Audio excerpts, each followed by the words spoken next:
യോഗ കർമ്മസു കൗശലം, ഇതായിരുന്നു നമ്മൾ കഴിഞ്ഞ ക്ലാസ്സിൽ മനസ്സിലാക്കാൻ ശ്രമിച്ച വാക്ക്. യോഗ കർമ്മസു കൗശലം, കർമ്മവാസനകൾ വരാത്ത വിധം കർമ്മങ്ങളെ എങ്ങനെ ചെയ്യാം. കർത്തൃത്വ ഭോക്തൃത്വങ്ങളില്ലാതെ കർമ്മങ്ങളെ ചെയ്തുകൊണ്ട് കർമ്മവാസനകളെ ഇല്ലാതെയാക്കാനുള്ള കഴിവിനെയാണ് കൗശലം എന്ന് പറയുന്നത്. അതാണ് നമ്മൾ യോഗത്തിലേക്ക് എത്തിക്കുന്നത്. യോഗം എന്ന് പറഞ്ഞാൽ ഈശ്വരനോട് ചേർന്നിരിക്കുക. ഈശ്വരനോട് ചേർന്നിരിക്കുക എന്ന് പറഞ്ഞാൽ ഈശ്വരൻ വേറെ എവിടെയോ ആണെന്നുള്ള അർത്ഥത്തിലല്ല, നമ്മളും നമ്മളുടെ ഉള്ളിലുള്ള ആധ്യാത്മികമായിട്ടുള്ള ശക്തി, ആന്തരികമായിട്ടുള്ള നമ്മൾ അന്തര്യാമി എന്ന് പറയുന്ന ഈശ്വര ഭാവവുമായിട്ടുള്ള അകൽച്ച കുറയ്ക്കുക. അപ്പോൾ നമ്മൾ ഈശ്വരനോട് അടുത്ത് എപ്പോഴും ദൂരെ എന്ന് പറഞ്ഞാൽ അടുപ്പമില്ലാത്തൊരു സംഗതി എന്താ, ഇടയ്ക്ക് വലിയൊരു ഗ്യാപ്പുണ്ട്, എന്തൊക്കെയോ മറവുണ്ട്, ഇതൊക്കെയാണ്. അപ്പം അജ്ഞാനമാണ് മറവ്, മായ, അജ്ഞാനം, അഹങ്കാരം, ഒരുപാട് വാക്കുകളാണ്. അപ്പോൾ അതിനെ കുറച്ച് കുറച്ച് കൊണ്ടുവന്നാൽ നമ്മൾ ഈശ്വരനോട് അടുക്കും. അപ്പോൾ ഇതെല്ലാം സൃഷ്ടിക്കുന്നത് എന്താണ്? കർമ്മവാസനകളാണ് ഇതിനെയൊക്കെ സൃഷ്ടിക്കുന്നത്.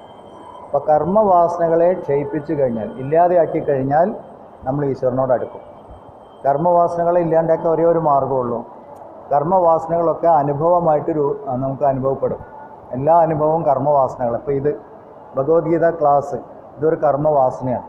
നമുക്കത് പഠിക്കാനുള്ളൊരു വാസന ഉള്ളിലുള്ളതുകൊണ്ടാണ് ഇവിടെ വന്നിരിക്കുന്നത്. ഇതില്ലാത്തവർ ഇതുണ്ടെന്ന് അറിഞ്ഞാലും ഇവിടെ വരില്ല, ഒരു മാറി നിൽക്കും. അപ്പോൾ നമ്മളിവിടെ കൊണ്ടുപോയി ഇരുത്തിയത് നമ്മളല്ല. ഞാൻ ഗീതാ ക്ലാസ്സിന് പോട്ടെ, നമുക്ക് പറയാൻ പറ്റില്ല. നമ്മളുടെ ഉള്ളിൽ നിന്ന് അത് പ്രേരിപ്പിക്കും, അവിടെ പോയി ഇരിക്കും. അപ്പോൾ നമ്മളിവിടെ വന്നിരിക്കും. അതേസമയം നമ്മളുടെ ഉള്ളിൽ പ്രതിലോമ ശക്തി പറയും. മുന്നോട്ട് പോകുമ്പോൾ പിന്നോട്ട് വലിക്കുന്ന ഒരു ഫോഴ്സ് ഉണ്ട്. ഇതിലൂടെ വരാതിരിക്കാനുള്ള കാരണങ്ങൾ അതും അവനാൻ തന്നെ ഉണ്ടാക്കും, എന്തെങ്കിലുമൊക്കെ കാരണം. ഇത് രണ്ടും കൂടി ഉള്ളൊരു ഏറ്റുമുട്ടലുണ്ട് എപ്പോഴും. ഇത് നമ്മളുടെ ഉള്ളിൽ എപ്പോഴും ഉള്ളതാണ് ഈ ഇതാണ് കുരുക്ഷേത്രം. അപ്പോൾ ഗീതാ ക്ലാസ്സിൽ പോകണോ വേണ്ടേ, ഒരു ഏറ്റുമുട്ടലുണ്ടാവും. നല്ല മഴയാണെന്ന്, ഇന്നൊരു സുഖമില്ല, തണുപ്പത്ത് പോയിരിക്കാൻ ഒരു സുഖമില്ല. അപ്പോൾ വീട്ടിൽ നിന്ന് പുറത്തിറങ്ങില്ല.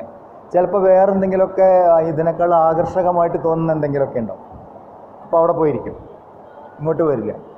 അപ്പോൾ എന്താണ്, നമ്മുടെ കർമ്മവാസനകൾ അവിടെ തോറ്റു. പക്ഷെ ഇതവിടെ ബാക്കി കിടക്കപ്പെടും. എന്നെങ്കിലും ഒരിക്കലും ഇത് മുഴുവനാക്കണം. അപ്പോൾ ഇത് മുഴുവനാക്കുന്നതിൻ്റെ മുന്നേ ശരീരം നശിച്ചു പോയി നിൽക്കുക. ഈ ശരീരം പ്രകൃതിയിൽ ദേഹം രൂപപ്പെടുമ്പോൾ ഇതിനൊക്കെ ഒരു എക്സ്പയറി ഡേറ്റ് ഉണ്ട്. ആ ഡേറ്റ് ആകുമ്പോൾ ഇത് തിരിച്ച് പ്രകൃതിയിലേക്ക് ലയിക്കണം. അത് പ്രകൃതിയുടെ നിയമം, ആർക്കും ഇന്ന് രക്ഷപ്പെടാൻ പറ്റില്ല. പക്ഷെ അതിൻ്റെ ഇടയ്ക്ക് ഈ കർമ്മവാസനകൾ മുഴുവനാക്കിയിട്ടില്ല, എന്താവും, വീണ്ടും ഒരു ശരീരം രൂപപ്പെടും. അപ്പോൾ ഈ ചെയ്തു വെച്ചതും ചെയ്യാൻ ബാക്കിയുള്ളതെല്ലാം കൂടി അതിൽ കൂടുതൽ വരും. അപ്പോൾ എന്താ, ഈ കിട്ടിയ അവസരം മാക്സിമം നമ്മൾ ഉപയോഗപ്പെടുത്തുക എന്നുള്ളത്. അമ്മ പറയുന്നൊരു ഉദാഹരണമുണ്ട്. ഒരു പരീക്ഷാ ഹാളിൽ വരുന്ന വിദ്യാർത്ഥിയെ പോലെ വേണം ജീവിക്കാൻ. നല്ല ഉദാഹരണമായിട്ടാണ് പറയാം. നമ്മളിങ്ങോട്ട് കയറി കഴിഞ്ഞാൽ പിന്നെ നമുക്കറിയാം 2 മണിക്കൂർ 3 മണിക്കൂറേ പരീക്ഷയുള്ളൂ. അതിൻ്റെ ഇടയ്ക്ക് മാക്സിമം എഴുതി തീർക്കണം. വേറെ എങ്ങോട്ടും ശ്രദ്ധിക്കാൻ പാടില്ല. കാരണം ബെല്ലടിച്ചാൽ പുറത്തേക്ക് പോകണം. അങ്ങനത്തെ ഒരു പരീക്ഷാ ഹാളാണ് ജീവിതം. നമ്മൾ പരീക്ഷ എഴുതിക്കൊണ്ടിരിക്കുകയാണ്. അപ്പം മാക്സിമം നന്നായിട്ട് അങ്ങോട്ടും ഇങ്ങോട്ടൊന്നും ശ്രദ്ധ പോവാതെ ഏകാഗ്രമായിട്ട് ഇതിനെ മുഴുവനാക്കാൻ ശ്രമിക്കുന്നത്. അപ്പോഴാണ് യോഗ കർമ്മസു കൗശലം ആവുക. ഈ ചെയ്യുന്നതൊക്കെ ഞാനെന്നും എൻ്റേതെന്നും ഉള്ള ഭാവമില്ലാതെ അതുമായിട്ട് ചേരാതെ ചെയ്തു തീർക്കുക. അപ്പോൾ പുതിയ പുതിയ കർമ്മവാസനകൾ ഉണ്ടാവില്ല. ഉള്ള കർമ്മവാസനകൾ ക്ഷയിച്ചുകൊണ്ടിരിക്കും. എന്ന് പറഞ്ഞാൽ നമ്മൾ അക്കൗണ്ട് 0 ആവണം. അക്കൗണ്ട് 0 ആയിക്കഴിഞ്ഞാൽ രക്ഷപ്പെട്ടു. അതാണ് മാർഗം. ഇതറിഞ്ഞ് പ്രവർത്തിക്കുന്ന ആൾക്കാണ് കൗശലമുള്ള ആൾ. ഇപ്പോൾ കൗശലം, ആൾ സ്മാർട്ടാന്ന് എപ്പോഴാണ് പറയാം? വേറൊരാളെ പോക്കറ്റിലുള്ള കാശ് എൻ്റെ പോക്കറ്റിൽ വന്നു കഴിഞ്ഞാൽ ആൾ സ്മാർട്ടാണ്. ഇവിടെ ആ സ്മാർട്ടല്ല, ഭഗവാൻ കൊടുത്തു തീർക്കാനാണ് പറയുന്നത്. ഓക്കെ, 51-ാമത്തെ ശ്ലോകം നോക്കാം. കർമ്മജം ബുദ്ധിയുക്താഹി ഫലം ത്യക്ത്വാ മനീഷിണഃ ജന്മബന്ധവിനിർമുക്താഃ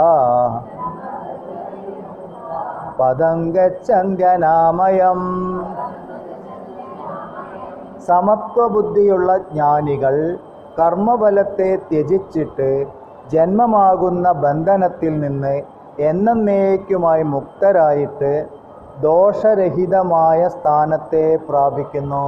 പ്രകൃതിയുടെ നിയമങ്ങൾ ജ്ഞാനികൾ. ഇതിന് മുമ്പും ഭഗവാൻ പറഞ്ഞു, സമത്വം യോഗ ഉച്യതേ. സമഭാവനയിൽ നിൽക്കുന്ന ആൾ, അനുകൂലമോ പ്രതികൂലമോ ആയിട്ട് വരുന്ന അനുഭവങ്ങളെ സാക്ഷിഭാവത്തിൽ കാണുന്ന ആൾ, അങ്ങനെയുള്ള ആൾക്കാരെ, സമത്വ ബുദ്ധിയുള്ള ആൾക്കാരെ ഭഗവാൻ പറയുന്ന പേരാണ് ജ്ഞാനികൾ. പേരിൻ്റെ മുന്നിൽ ജ്ഞാനി ചേർത്തുകൊണ്ട് ജ്ഞാനിയാവില്ല. കുറേ സ്കൂളിൽ പോയി പഠിച്ചു, സർട്ടിഫിക്കറ്റ് വാങ്ങി ആ അറിവുണ്ടാവും. പഠിക്കേണ്ട പോകണ്ടെന്നല്ല പറയുന്നത്, ആ അറിവ് വേണം. ജീവിക്കണേ ജോലിയൊക്കെ വേണം, അത് വേറെ കാര്യം. പക്ഷേ മനുഷ്യ ജീവിതത്തിന് അല്ലാത്തൊരു ലക്ഷ്യം കൂടിയുണ്ട്. അങ്ങോട്ട് എത്തണമെങ്കിൽ ആധ്യാത്മികമായ ജ്ഞാനം വേണം. അപ്പോൾ ഇനിയിപ്പോൾ കർക്കിടക മാസമൊക്കെ വരാൻ പോകണം. അപ്പോൾ ഇനി എല്ലാവരും രാമായണമൊക്കെ പൊടി തട്ടി എടുത്തുണ്ടാവും. ഒരു കൊല്ലം മുന്നേ മടക്കി വെച്ചതല്ലേ. പിന്നെ അതിൻ്റെ ഉള്ളിൽ വല്ല മൂർഖം പാമ്പ് പഴുതാര തേരട്ടൊക്കെ വന്ന് അതിപ്പോഴേ എടുത്ത് നോക്കുള്ളൂ. ഒരു കൊല്ലമായി മടക്കി വെച്ച് അല്ലേ. നമ്മളെ കാരണന്മാർ നമുക്ക് നന്നാവാൻ വേണ്ടിയിട്ട് രാമായണം വായിക്കാൻ പറഞ്ഞു. അതിനൊരു ചിട്ടയും കാര്യങ്ങളൊക്കെ വരാൻ വേണ്ടിയിട്ട് അത് കർക്കിടക മാസത്തിൽ നിർബന്ധമായിട്ട് വായിക്കാൻ പറഞ്ഞിപ്പോൾ എന്തായി, കർക്കിടക മാസത്തിൽ മാത്രം വായിക്കണ പുസ്തകമായി അത്. നമ്മളെ കാര്യം അങ്ങനെയാണ്. നമ്മൾ പറഞ്ഞത് എന്താ മനസ്സിലാക്കില്ല. കർക്കിടക മാസം കഴിഞ്ഞാൽ ഇപ്പോൾ ഒരു ചിങ്ങമാസത്തിലോ കന്നിമാസത്തിലോ കന്നിമാസത്തിലോ രാമായണോ ഇതായിപ്പോൾ അത് എപ്പോഴും വായിക്കേണ്ടതാണ്. എപ്പോഴും ഇപ്പോൾ ഭഗവത്ഗീത പോലെ എപ്പോഴും വായിച്ച് അതിലെ ശ്രീരാമ തത്വം എന്താണ് എന്ന് മനസ്സിലാക്കി നമ്മൾ അതിലേക്ക് എത്താൻ ശ്രമിക്കേണ്ടതാണ്. ഇതൊക്കെയാണ് രാമായണം. ഇവിടെ ഇനിയിപ്പോൾ രാമായണത്തിൻ്റെ ഇത് തുടങ്ങാൻ പോകുന്നുണ്ടെന്ന് അറിഞ്ഞു. അപ്പോൾ അമ്പലത്തിൽ അതിനെക്കുറിച്ചുള്ള പ്രഭാഷണങ്ങളൊക്കെ ഉണ്ടാവും. അപ്പോൾ എല്ലാവരും തയ്യാറായിക്കോളും. പ്രഭാഷണത്തിനുള്ള അവസരങ്ങളൊക്കെ വരുന്നുണ്ട്. എല്ലാവരും അവനവന് അറിയുന്ന കാര്യങ്ങളൊക്കെ പറയാം പുറത്തേക്ക്. ഓക്കെ. അപ്പോൾ ഇത് എന്താ പറയുന്നത്, ജ്ഞാനികളാവുക. ആത്മജ്ഞാനികൾക്ക് ജീവിതാനുഭവങ്ങളെ സമത്വ ബുദ്ധിയോടെ കാണും. അങ്ങനെ കാണുമ്പോൾ എന്തുണ്ടാവും, കർമ്മഫലങ്ങളെ ത്യജിക്കാൻ തുടങ്ങും, കർമ്മഫലങ്ങൾ നശിക്കാൻ തുടങ്ങും, അതുമായിട്ട് ചേരാതിരിക്കും. അപ്പോൾ ഈ യോഗ കർമ്മസു കൗശലം എന്ന അവസ്ഥയിലേക്ക് എത്തും. കർമ്മവാസനകൾ ക്ഷയിക്കുക.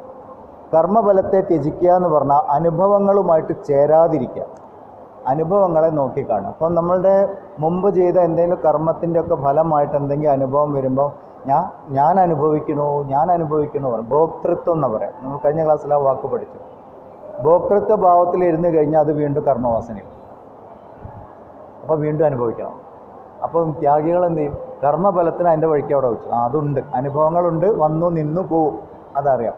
അതിനെ നോക്കിക്കാണും. അപ്പോൾ എന്താവും, അനുഭവം കടന്നു പോവും, ആളിവിടെ ഇരിക്കും. അമ്മ പറയുന്ന ഒരു ഉദാഹരണമുണ്ട്, പുഴവക്കത്ത് നിന്നിട്ട് ഒഴുക്ക് കാണുന്നത് പോലെ വേണം ജീവിക്കാൻ. നമ്മൾ സ്റ്റഡിയാണ്, ഒഴുകിങ്ങനെ പോകുന്നുണ്ട്, അതിൽ ഇല പോകുന്നുണ്ടാവും, മരം പോകുന്നുണ്ടാവും, മീൻ പോകും, തോണി ഉണ്ടാവും, ആൾക്കാർ നീന്തുണ്ടാവും. ഇതൊക്കെ പുഴയെ കൂടി ഇങ്ങനെ സംഭവിക്കുന്നുണ്ടാവും. ഇങ്ങനെ കണ്ടുകൊണ്ടിരിക്കണം, ഇല്ലെങ്കിൽ നമ്മൾ പെട്ടുപോകും. ചിന്മയാനന്ദസ്വാമി പറയുന്നൊരു നല്ലൊരു ഉദാഹരണമുണ്ട്. ഒരിക്കലും ഒരു സന്യാസി കുളിക്കാൻ ഇറങ്ങിയത്ര, പുഴയിൽ കുളിക്കാൻ ഇറങ്ങി. കുറച്ച് കഴിഞ്ഞപ്പോൾ ഉണ്ട് ഒരു കമ്പിളിക്കെട്ട് ഇങ്ങനെ ഒഴുകി ഇങ്ങനെ വരണം, കമ്പിളിക്കെട്ട് പറയും. അപ്പോൾ ചോദിച്ചു, ഈ സാധനം കൊള്ളാലോ, ഇതെടുത്ത് വെയിലത്തിട്ട് ഉണക്കി കഴിഞ്ഞാൽ തണുപ്പത്ത് പുതച്ചിരിക്കാം, കമ്പിളിയല്ലേ.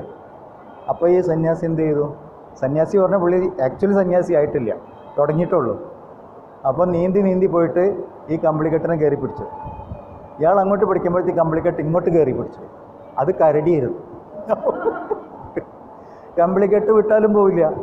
മൂപ്പരെങ്ങനെ കൊതറിയിട്ട് കരടിയാണ് പിടിച്ചിരിക്കുന്നത്, പിന്നെ രക്ഷയില്ല. അങ്ങനെയാണ് ഈ പാലക്കാട് പതിലേ, വിട്ടാലും പോവില്ല കമ്പിളിക്കെട്ട്. അങ്ങനെ ഈ പാലക്കാട് പത്തിൽ ഒരു അരയുണ്ടാവും. ഇവിടെ പാലക്കാട് ഭാഗത്തേക്ക് അങ്ങനെ ഒരു ഫ്രേസ് തന്നെ അവർ ഉപയോഗിക്കും, വിട്ടാലും പോവില്ല കമ്പിളിക്കെട്ട്. ഇതാണ് സംഭവം. ഇങ്ങനെയാണ് ഓരോ അനുഭവം ഇങ്ങനെ ഒഴുകി പോകുമ്പോൾ നമ്മൾ ഓടിപ്പോയിട്ട് അതിനെ കയറി പിടിക്കും. അപ്പോൾ എന്താവും, അത് നമ്മളെ വീട്ടില്ല, കർമ്മവാസനകളാണ്.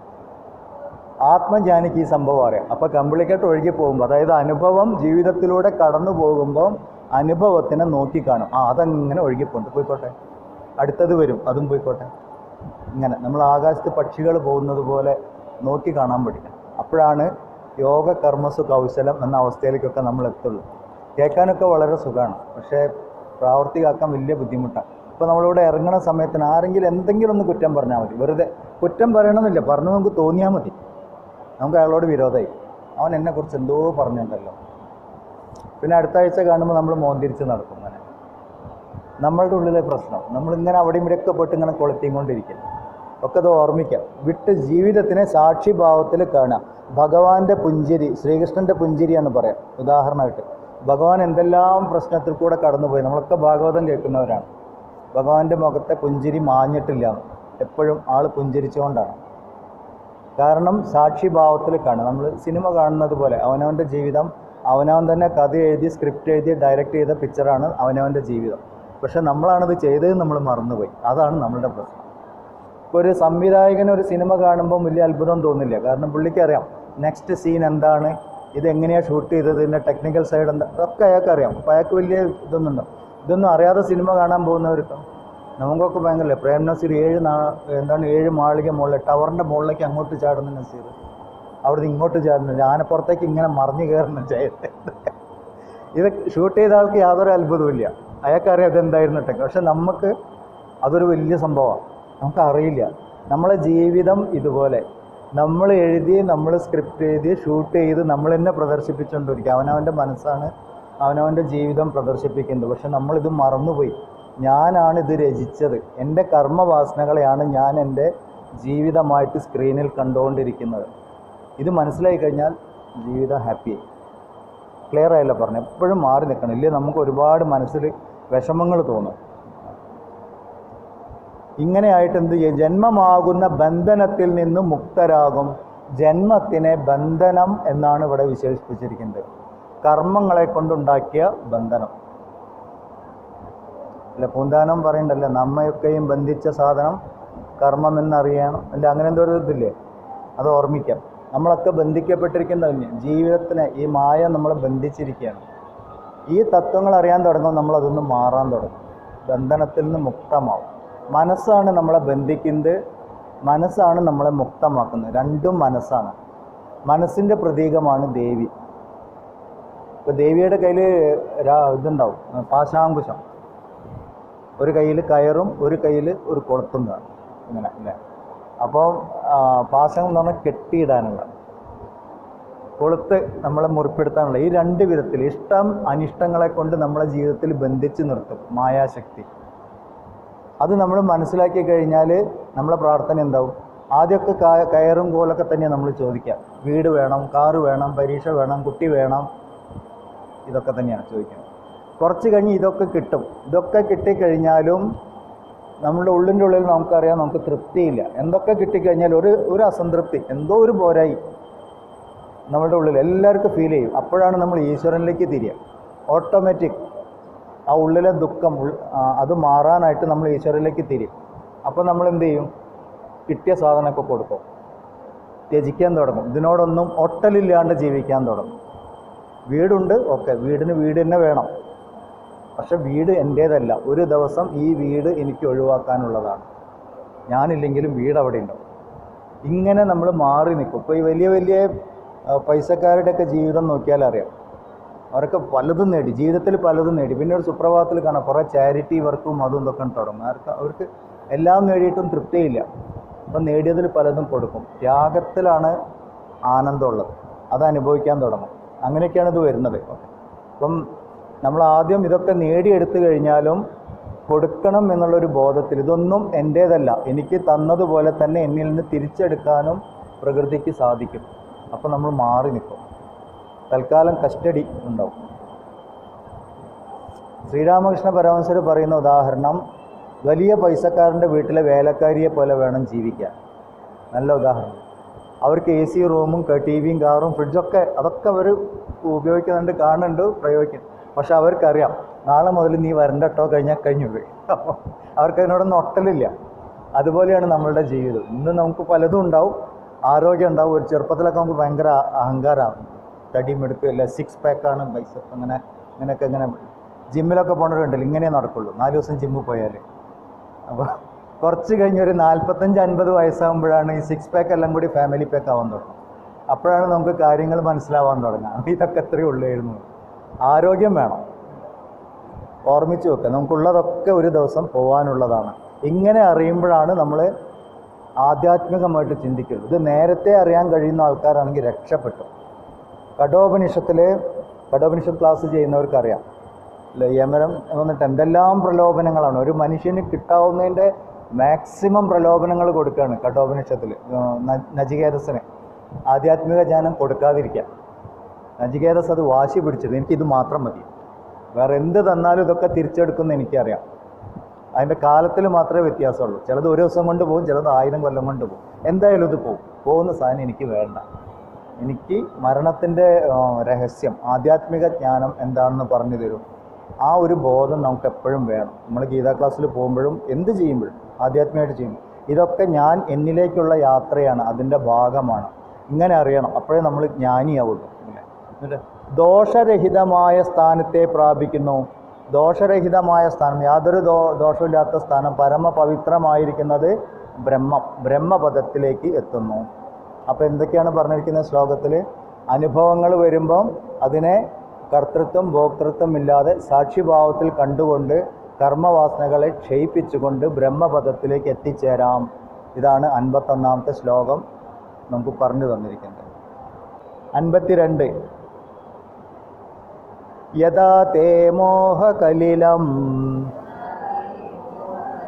ബുദ്ധിർവ്യതിതരിഷ്യതി തദാ ഗന്ധാസി നിർവേദം ശ്രോതവ്യസ്യ ശ്രുതസ്യ ച. എപ്പോഴാണോ മോഹമാകുന്ന മാലിന്യത്തെ നിന്റെ ബുദ്ധി മറികടക്കുന്നത്, അപ്പോൾ ഇതുവരെ കേട്ടിട്ടുള്ളതും ഇനി കേൾക്കാനിരിക്കുന്നതും ആയവയെക്കുറിച്ച് നീ വിരക്തനായിത്തീരും. മോഹം, ആധ്യാത്മിക ശാസ്ത്രത്തിൽ ഏറ്റവും പ്രധാനപ്പെട്ട പദങ്ങളിലൊന്നാണ് മോഹം എന്നുള്ളത്. തെറ്റിദ്ധാരണകൾ, അതാണ് മോഹം. അർജുനൻ അവസാനം പറയുന്നത് നഷ്ടോ മോഹ സ്മൃതിർലബ്ധമാണ്. എൻ്റെ മോഹങ്ങളൊക്കെ നശിച്ചു. മോഹം എന്ന് പറഞ്ഞാൽ തെറ്റിദ്ധാരണ. എന്താണ് ഏറ്റവും വലിയ തെറ്റിദ്ധാരണ? ഞാൻ ദേഹമാകുന്നു എന്നുള്ളതാണ് ഏറ്റവും വലിയ മോഹം, തെറ്റിദ്ധാരണ. നമ്മൾ രാവിലെ എണീറ്റാൽ തന്നെ ഏറ്റവും വലിയ തെറ്റിദ്ധാരണയിലേക്കാണ് ആദ്യം തന്നെ ചെന്ന് വീഴുന്നത്. ഞാൻ ദേഹമാകുന്നു, ഞാൻ എന്ന ബോധം വന്നു കഴിഞ്ഞാൽ ഉടനെ എന്തായി? എനിക്ക് ചുറ്റും എൻ്റേതായൊരു ലോകമുണ്ടാവും, എൻ്റെ ലോകം. അപ്പം ഞാനും എൻ്റേതും, ഇതാണ് നമ്മളെ പ്രശ്നം. ഇതിലാണ് നമ്മളുടെ എല്ലാ പ്രശ്നവും. നമ്മൾ എന്തെല്ലാം അനുഭവത്തിൽ കൂടെ പോയി നോക്കും, സുഖം ദുഃഖം ലാഭം നഷ്ടം, ഇതൊക്കെ ഞാൻ എൻ്റേത്, ഇതുമായിട്ട് ബന്ധിച്ചിട്ട് നിൽക്കും. ഇത് രണ്ടും ഇല്ലാത്തൊരവസ്ഥ നമുക്കുണ്ട്. നമ്മൾ നന്നായി ഉറങ്ങിക്കിടക്കുമ്പോൾ ഞാനും ഇല്ല എൻ്റേതും ഇല്ല, നമുക്കൊരു പ്രശ്നവുമില്ല. നന്നായി ഉറങ്ങിക്കിടക്കുമ്പോൾ ആർക്കും ഒരു പ്രശ്നവുമില്ല. എല്ലാവരും ശ്രദ്ധ അങ്ങോട്ട് പോകും. ഇത് മനസ്സിലാക്കി കഴിഞ്ഞാൽ, അതാണ് പറഞ്ഞത്, എപ്പോഴാണോ മോഹമാകുന്ന മാലിന്യം, ഈ മാലിന്യത്തിനെ ചിത്തമാലിന്യം എന്ന് പറയും, നമ്മളുടെ ഉള്ളിലെ അജ്ഞാനത്തിനെ നമ്മൾ ബുദ്ധി കൊണ്ട് മറികടക്കുന്നത് എന്ന് പറഞ്ഞാൽ തിരിച്ചറിയുന്നത്. എപ്പോഴാണോ ഞാനെന്നും എൻ്റേത് എന്നുള്ളതൊന്നും ഞാനല്ല എന്ന് മനസ്സിലാവുന്നത്, അപ്പോൾ ഇതുവരെ കേട്ടിട്ടുള്ളതും ഇനി കേൾക്കാനിരിക്കുന്നതുമായതിൽ നമ്മൾ വിരക്തണം. ഇതുവരെ കേട്ട എന്തൊക്കെയായിരുന്നു? ഈ പൂജ ചെയ്താൽ അത് കിട്ടും, സകാമമായിട്ട് ഇന്നത് ചെയ്താൽ ഇന്നത് കിട്ടും, വിഷയലോകങ്ങളിലേക്ക് പോകാനുള്ള പല സൂത്രങ്ങളും മാർഗങ്ങളും ഒക്കെ കിട്ടും. അതിലൊക്കെ ഭ്രമിച്ചിരിക്കുകയാണ് നമ്മൾ. ആ ഭ്രമത്തിൽ നിന്ന് രക്ഷപ്പെടും. ഇനി ഇതുപോലെ പല പ്രലോഭനങ്ങളും കേൾക്കാൻ തുടങ്ങും, അതിൽ നിന്നും രക്ഷപ്പെടും. എന്ന് പറഞ്ഞാൽ നമുക്ക് വിഷയങ്ങളിലേക്കല്ല പോകേണ്ടത്, അവനവനിലേക്കാണ്, ആത്മാവിലേക്കാണ് പോകേണ്ടത് എന്ന് അപ്പോഴേ മനസ്സിലാവുള്ളൂ. എപ്പം ഞാനെന്നും എൻ്റേതെന്നും വിചാരിക്കുന്ന ഒന്നും ഞാനല്ല, യഥാർത്ഥത്തിലുള്ള ഞാനല്ല. ഞാൻ ഇന്നിപ്പോൾ ഈ ശരീരം ഞാനാണ് എന്ന് വിചാരിക്കുകയാണെങ്കിൽ ഒന്നിരുന്ന് ചിന്തിച്ച് നോക്കുക. ഈ ശരീരത്തിനെ നമ്മൾ പീസാക്കി നേരിക്കും, ഇതിനെ ഇതിൻ്റെ ഘടകങ്ങളാക്കി മാറ്റി. എന്തൊക്കെയാണ് ശരീരത്തിലുള്ളത്? മാംസം, രക്തം, ത്വക്ക്, സ്കിന്ന്, ഇങ്ങനെ പലതും ഈ ശരീരത്തിലുണ്ട്. ഇതിനെല്ലാം നമ്മളൊരു സപ്തധാതുക്കൾ എന്നാ പറയാം. ഇതിനെല്ലാം ഒരു 7 ബാഗിലേക്കാക്കി മാറ്റി വെച്ചു. മാംസം മുഴുവൻ എടുത്തിട്ട് ഒരു ബാഗിൽ, രക്തം മുഴുവൻ എടുത്തിട്ട് ഒരു ടിന്നിൽ, ഇങ്ങനെ ആക്കി മാറ്റി വെച്ചെന്ന് വരയ്ക്കാം മനുഷ്യ ശരീരത്തിന്. ഇതിലേതാണ് ഞാൻ? ഇതിലൊന്നും ഞാനല്ല. എൻ്റേത് എന്ന് പറയുന്നതിലൊന്നും ഞാനില്ല, അല്ലെങ്കിൽ എൻ്റേത് പറയുന്ന ഒന്നും ഞാനല്ല. എൻ്റെ ശരീരം ഞാനല്ല. കാരണം ഈ ശരീരം ഞാനായിരുന്നെങ്കിൽ നമ്മളിപ്പോൾ മുടി മുറിക്കാൻ പോകുമ്പോൾ, ഇല്ലെങ്കിൽ നഖം വെട്ടാൻ പോകുമ്പോൾ, നഖം മുറിച്ച് കഴിഞ്ഞാൽ അത്രയും ഞാൻ ഇല്ലാണ്ടേ ആവണം അല്ല. എൻ്റെ ഞാൻ കുറഞ്ഞ പോലെ നമുക്ക് തോന്നാറേ ഇല്ല അങ്ങനെ. ഇനിയിപ്പോൾ എന്തെങ്കിലും അസുഖങ്ങളായി ആംബ്യൂട്ട് ചെയ്തു, കാല് മുറിച്ചു, കൈ മുറിച്ചു എന്നൊക്കെ വിചാരിക്കാം. അവരോട് ചോദിച്ചാലോ, ശരീരം കുറഞ്ഞുണ്ട് പക്ഷെ ഞാൻ കുറഞ്ഞിട്ടില്ല. ഇതൊക്കെ നമ്മളെ അനുഭവമാണ്. എന്ന് പറഞ്ഞാൽ മാറ്റമില്ലാത്തൊരു ഞാനുണ്ട്. അതെന്താന്ന് നോക്കണം. എൻ്റേതെന്ന് പറയുന്നതൊന്നും ഞാനല്ല. എപ്പോഴും നമ്മൾ ഓർമ്മിക്കണം, എൻ്റെ കുട്ടികൾ, എൻ്റെ വീട്, എൻ്റെ ജോലി, എൻ്റെ ജനനം, എൻ്റെ മരണം, ഇതിലൊക്കെ എൻ്റേതുണ്ട്. നമ്മൾ ഈ എൻ്റേത് എന്ന് പറയുന്നതിന് സാക്ഷി മാത്രമാണ് ഇപ്പോൾ ഞാൻ കണ്ടുകൊണ്ടിരിക്കുന്നത്. നമ്മൾ അറിവില്ലായ്മ കൊണ്ട് എന്ത് സംഭവിക്കും? ഈ ദേഹത്തിനോട് നമ്മൾ ഒട്ടിച്ചേർന്നാൽ ദേഹത്തിൻ്റെ ധർമ്മം എൻ്റെ ധർമ്മമാണ് എന്ന് ഞാൻ വിചാരിക്കും. അതായത് ദേഹത്തിന് പനിച്ചാൽ എനിക്ക് പനിക്കണം, ദേഹം തടിച്ചാൽ ഞാൻ തടിച്ചു, ദേഹം മെലിഞ്ഞാൽ ഞാൻ മെലിഞ്ഞു. ഇതിനാണ് അജ്ഞാനം പറയുന്നത്. എൻ്റേതല്ലാത്തതിനെ ഞാനാണെന്ന് കരുതുന്നു. ധൃതരാഷ്ട്ര ഉവാച നമ്മളവിടെ ആദ്യം പഠിച്ചു. ധൃതരാഷ്ട്രർ എൻ്റേതല്ലാത്തതിനെ ഞാൻ എന്ന് കരുതുന്ന ആളാണ് ധൃതരാഷ്ട്രർ. ഇപ്പം നമ്മളൊക്കെ ഇപ്പോൾ ധൃതരാഷ്ട്ര. അതാണ് കണ്ണ് കെട്ടിയിരിക്കും, കണ്ണ് കാണില്ല ധൃതരാഷ്ട്രർക്ക്. അജ്ഞാനം, ഈ അറിവില്ലായ്മയാണ് ധൃതരാഷ്ട്രരുടെ അന്ധത. ഞാനല്ലാത്തതിനെ ഞാനാണെന്ന് വിചാരിക്കൽ. ഇതാണ് നമ്മളുടെയൊക്കെ പ്രശ്നം. എല്ലാ പ്രശ്നവും എടുത്തു. എന്നെ ഇൻസൾട്ട് ചെയ്തു, ശരിക്കും എന്നെ കുറ്റം പറഞ്ഞു. ആരെ കുറ്റം പറഞ്ഞു? നിങ്ങൾ ഒരിക്കലും കുറ്റം പറഞ്ഞു. നിങ്ങൾ എന്തോ ചെയ്തു, അത് അയാൾക്ക് ഇഷ്ടപ്പെട്ടില്ല, അത്രേ പറഞ്ഞുള്ളൂ. കർമ്മത്തിനെ കുറിച്ചാണ് പറഞ്ഞു, നിങ്ങളെ പറഞ്ഞിട്ടില്ല. നമ്മളെ ഒരാൾക്കും കുറ്റം പറയാൻ പറ്റില്ല. അവർക്ക് കുറ്റം പറയാം. നമ്മുടെ ശരീരത്തിനെ കുറിച്ച് പറയാം, നമ്മളുടെ പ്രവൃത്തിയെക്കുറിച്ച് പറയാം. ഇത് രണ്ടേ പറ്റുള്ളൂ. ഇത് രണ്ടും ഞാനല്ലല്ലോ. ഈ ബോധത്തിലിരിക്കണം, അപ്പോഴേ നമ്മൾ സ്റ്റഡി ആവുള്ളൂ. ഇത് കുറ്റം ചെയ്യാനുള്ള ലൈസൻസ് അല്ല, മനസ്സമാധാനം കിട്ടാനുള്ള ഒരു മാർഗ്ഗമാണ്. എപ്പോഴും നമ്മൾ അങ്ങനെ ചിന്തിക്കേണ്ടത്. എൻ്റേതല്ലാത്തതിന് ഒരാൾ കുറ്റം പറഞ്ഞാൽ എനിക്ക് ദോഷം തോന്നേണ്ട ആവശ്യമില്ല, അല്ലേ? ഇതെപ്പോഴും ഓർമ്മിക്കണം. ഇവിടെ ഭഗവാൻ പറഞ്ഞു, ഇങ്ങനെ മോഹമാകുന്ന മാലിന്യത്തിനെ നീ മറികടക്കും, അപ്പോൾ നീ ഈ വിഷയലോകങ്ങളിൽ ഭ്രമിക്കില്ല, വരാനുള്ളതിനെക്കുറിച്ചും പോയതിനെക്കുറിച്ചൊന്നും ആലോചിച്ച് വിഷമിക്കില്ല എന്ന് പറയും. വിരക്തനായിട്ട് തീരുക എന്ന് പറഞ്ഞാൽ സംസാരത്തിൽ ജീവിക്കുമ്പോൾ സംസാരത്താൽ സ്വാധീനിക്കപ്പെടാതെ ജീവിക്കുക. അതാണ് വിരക്തി. അല്ലാതെ എല്ലാവരുടെ അടുത്തൊന്നും ഒളിച്ചോടലല്ല വിരക്തി. ശ്രുതി വിപ്രതിപന്നാതേ യഥാസ്ഥാസ്യതി നിശ്ചല സമാധാവചല ബുദ്ധി തദാ യോഗമവാപ്സ്യസി. ഇനി എപ്പോഴാണ് യോഗത്തെ പ്രാപിക്കുന്നത്? വിവിധങ്ങളായ ശാസ്ത്രോക്തികൾ ശ്രവിച്ച് പതറിപ്പോയ നിന്റെ ബുദ്ധി എപ്പോഴാണോ സമാധിയിൽ ഉറച്ചു നിൽക്കുന്നത്, അപ്പോൾ നീ യോഗത്തെ പ്രാപിക്കും. അമ്പലത്തിലൊക്കെ വരുന്നവർക്കുള്ള വലിയൊരു വാണിംഗാണ്. നമുക്ക് ഭയങ്കര കൺഫ്യൂഷനാണ് ഇപ്പം. ഗണപതിന് മുന്നിൽ പോയാൽ എത്ര പ്രാവശ്യം ഏത്തവിടണം? ഡെയിലി വാട്സപ്പിൽ നേരം വെളുക്കുമ്പോൾ കുറേ ബാബമാർ വരും. ഒരു 100-250 ബാബമാർ ഒരു ഒഴുക്കാണ് രാവിലെ തന്നെ ഇരുന്നിട്ട് ക്ലിയർ ചാറ്റ് അടിക്കലാണ് ബാക്കിയുള്ളവരുടെ പരിപാടി. ഒരാളിത് വായിക്കാറില്ല, വായിച്ചാൽ ഒരാളിട്ട് ചെയ്യാറ്. അയക്കുന്നവനും അത് ചെയ്യാറില്ല, കേൾക്കുന്നവനും ചെയ്യാറ്. വെറുതെ മെമ്മറി പോകാനാണ് ഈ മൊബൈലിൽ ഇത് വരുന്നത്. ഇങ്ങനെ ഒരുപാട് ന്യൂസുകൾ വന്നുകൊണ്ടിരിക്കും. അതാണ് ഭഗവാൻ പറഞ്ഞത്, നീ അവിടുന്ന് ഇവിടുന്നൊക്കെ പലതും കേട്ടിട്ട് ടോട്ടലി കൺഫ്യൂസ്ഡ് ആയിട്ടിരിക്കുകയാണ്. അപ്പം കൊടുത്താലേ ഗണപതി പ്രസാദിക്കുള്ളൂ, ഏത്തമിട്ടാലേ ഗണപതി പ്രസാദിക്കുള്ളൂ, അല്ലെ ഗുരുവായൂരപ്പന് പാൽപ്പായസം കൊടുത്താലേ പ്രസാദിക്കുള്ളൂ. നമുക്ക് കൺഫ്യൂഷനാണ്. ഞാൻ അവിടെ പോയിരുന്ന ദൈവത്തിന് ദേഷ്യമാവും, ഇവിടെ പോയിരുന്ന ദൈവത്തിന് ദേഷ്യമാവും. ഈശ്വരനെ കുറിച്ച് നമുക്ക് ഒരുപാട് കൺഫ്യൂഷനുണ്ട്, അല്ലേ? നവരാത്രിക്ക് സാരി മാറ്റിയില്ലെങ്കിൽ ദേവിക്ക് ദേഷ്യം പിടിക്കും. ദേവി അവിടെ ഇരുന്ന് നോക്കുന്നു, ചോപ്പ് നീ പച്ച കൊടുത്ത ശരിയാക്കി. ഇങ്ങനെ പറയണ ഏതെങ്കിലും ദേവി ഉണ്ടോ? ഒന്ന് ആലോചിച്ച് നോക്കുക, എത്ര വിഡ്ഢിത്താണ്. ശരീരമേ മായാണ് പറയുന്ന ദേവി പിന്നെ നമ്മുടെ വസ്ത്രം നോക്കാതിരിക്കും. വൃത്തിയുള്ളത് കൊടുക്കണം, അത്രേ പറഞ്ഞിട്ടുള്ളൂ. ബിസിനസ്സുകാരും തുണിക്കടക്കാരും എല്ലാം കൂടി ഓരോ നിയമങ്ങൾ അടിച്ചിറക്കും. നമ്മൾ പൊട്ടന്മാർ ഇതൊക്കെ വിശ്വസിക്കും. അവർക്ക് ബിസിനസ് ലക്ഷങ്ങളാണ് നവരാത്രി സമയത്ത് ബിസിനസ് കിട്ടുന്നത്. ഓരോ ആഴ്ചയും നിങ്ങൾ വെറുതെ ഒന്ന് ഗൂഗിളിൽ പോയിട്ട് സെർച്ച് ചെയ്ത് നോക്കൂ. 2023 നവരാത്രി കളേഴ്സ് 2023, നവരാത്രി കളേഴ്സ് 2020 ഒന്ന് കമ്പയർ ചെയ്ത് നോക്കൂ. ഇതിലൊന്നും സാമ്യം ഉണ്ടാവില്ല.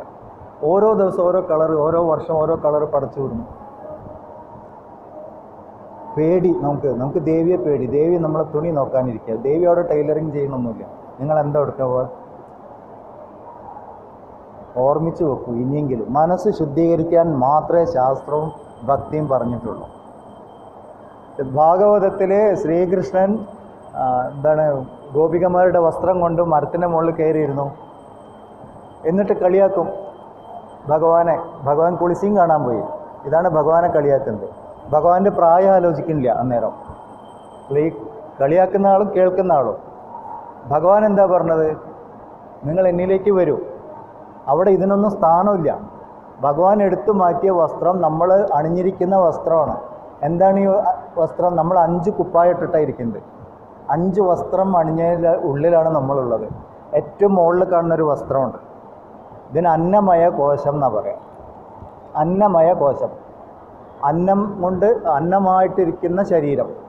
ഭക്ഷണം കഴിച്ചാൽ അത് തടിക്കും, ഭക്ഷണം കഴിച്ചില്ലേ മെലിയും. ഒരു ദിവസം ഇത് മറ്റൊന്നിൻ്റെ ഭക്ഷണം ആവാനുള്ളതാണ്.